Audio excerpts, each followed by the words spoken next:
جتنا بھی دین ہم تک پہنچا وہ عمری دین ہے اور رسول اللہ کی باتیں ہوئی نہیں. چلیں حدیث کی روشنی میں جا کے آپ کو سمجھاتا ہوں. تو سب سے پہلے میں ایک حدیث کا ریفرنس دے دوں. ایک حدیث 114 صحیح بخاری حدیث ہے. حضرت ابن عباس بیان کرتے ہیں جب رسول اللہ صلی اللہ علیہ وسلم کی بیماری کی شدت ہوئی تو گھر میں چند لوگ موجود تھے جن میں عمر بن خطاب بھی موجود تھے. اس کے بعد رسول اللہ صلی اللہ علیہ وسلم نے فرمایا آؤ میں تمہیں ایک تحریر لکھ کے دے دوں جس کے بعد تم لوگ گمراہ نہ ہونا.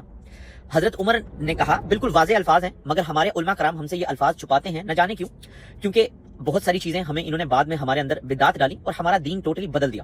حضرت عمر نے فرمایا نبی پاک پر بیماری کا غلبہ ہے, توبہ استغفار. سب سے پہلے کوئی شخص رسول اللہ صلی اللہ علیہ وسلم کے لیے ایسے الفاظ کیسے استعمال کر سکتا ہے؟ یہ بندہ انتہائی مکار ہے. اس بندے نے کتنی انتہائی مکاری سے کام لیا ہے کہ اس نے حدیث کرتاس کو بنیاد بنا کر پورے اسلام کو رد کر دیا ہے. یہ اتنا کنفیوز بندہ ہے.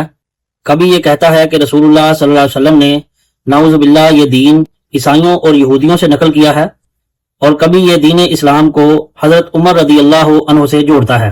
اب میں اس کو حدیث کرتاس کا جواب دینے لگا ہوں.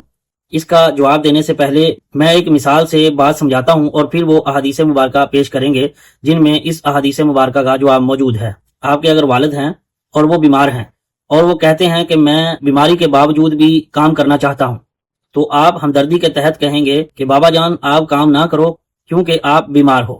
تو یہ بات آپ اپنے باپ سے کبھی بھی ڈانٹ کے طور پر نہیں کہو گے بلکہ ایک ہمدردی کے ناطے یہ بات کہو گے. اس کے ضمن میں بخاری شریف کی 4442 نمبر حدیث ہے کہ حضرت عائشہ صدیقہ رضی اللہ عنہا فرماتی ہیں کہ اللہ کے رسول صلی اللہ علیہ وسلم میرے گھر میں تھے. آپ صلی اللہ علیہ وسلم کی تکلیف اتنی بڑھ گئی تھی کہ آپ نے فرمایا کہ 7 مشکیزوں کا پانی میرے اوپر ڈال دو تاکہ میں لوگوں کے درمیان جاؤں اور ان سے خطاب کروں. تو پانی لا کر جب اللہ کے رسول صلی اللہ علیہ وسلم پر ڈالا گیا تو اس سے آپ کو افاقہ ہوا اور اللہ کے رسول لوگوں کے درمیان آئے. آپ صلی اللہ علیہ وسلم نے نماز پڑھائی اور لوگوں کو خطاب کیا. اب اگر حضرت عمر رضی اللہ عنہ یا کسی صحابی کو اعتراض ہوتا, اللہ کے رسول صلی اللہ علیہ وسلم سے فرماتے کہ آپ خطاب نہ کریں. حدیث کرتاس میں جو الفاظ موجود ہیں, اللہ کے پیغمبر نے جب کاغذ اور قلم مانگا تو حضرت عمر رضی اللہ عنہ نے نافرمانی نہیں کی بلکہ ہمدردی کے طور پر فرمایا. بخاری شریف میں اللہ کے رسول صلی اللہ علیہ وسلم کی بیماری کے اگر تمام طرق کو پڑھا جائے تو بات خود بخود کھل جائے گی. جو لوگ حدیث کرتاس کو بنیاد بنا کر حضرت عمر رضی اللہ عنہ کے اوپر الزام لگاتے ہیں, اگر وہ بخاری شریف کی حدیث نمبر 4442 اگر پڑھیں گے تو ان کو پتہ چلے گا کہ جو حضرت عمر رضی اللہ عنہ نے بات کہی تھی وہ کوئی توہین امیز نہیں بلکہ اللہ کے رسول صلی اللہ علیہ وسلم کی ہمدردی کے لیے کہی تھی.